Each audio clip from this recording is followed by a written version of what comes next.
Okay, and this time that everything's getting more expensive, it's that time of year that I've been in full throttle dehydration mode.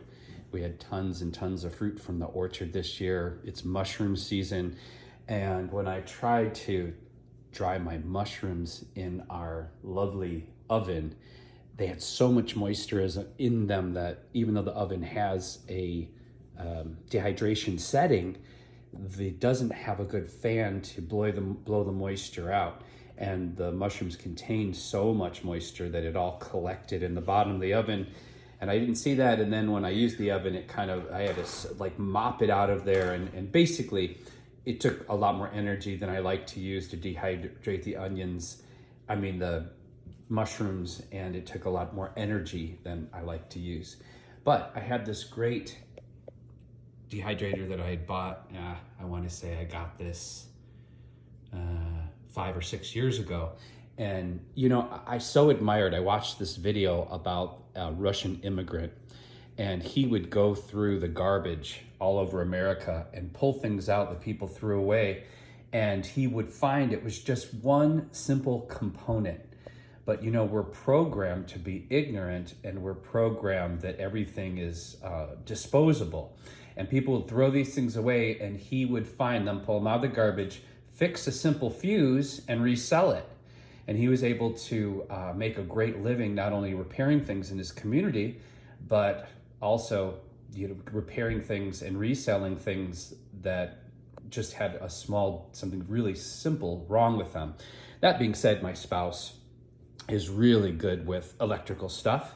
And so before I was going to throw this dehydrator away, in our usual practice of not only saving money, but also respecting resources and respecting the earth, we decided to take a look at it.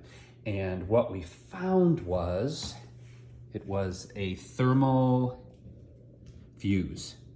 So this little thing inside, when we took the back off of it, where the fan is, because what was happening with it, the fan was turning, but there was no heat. So luckily, right away, we knew it had something to do with the heating coil. And we went in there and we pulled out this little fuse and tested it.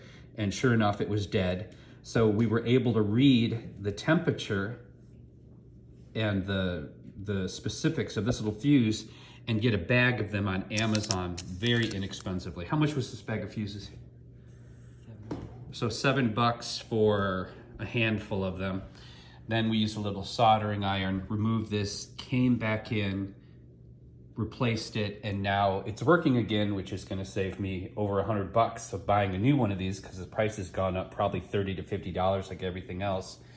So also, I realized what caused the fuse to blow. It may have been just that I use it so often and it was 4 or 5 years old, or I tend to cram this thing with herbs. Sometimes, the herbs are still connected to the stem because I don't like to waste things.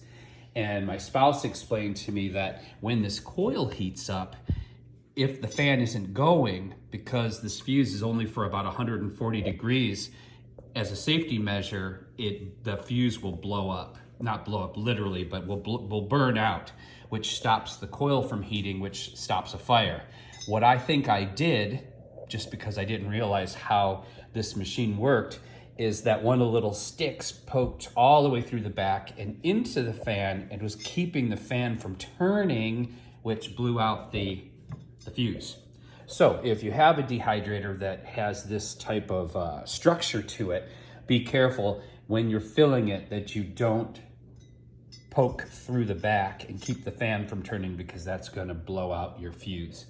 And that's pretty much it. Just a simple, I think it costs less than $1 and about 15 to 30 minutes to take the thing apart. And now it's working again beautifully. So before you throw something away, if you have a friend, or if you're inclined to learn or inclined to try something, it's very empowering, and it's good for your pocketbook, your wallet, and the planet. Bye.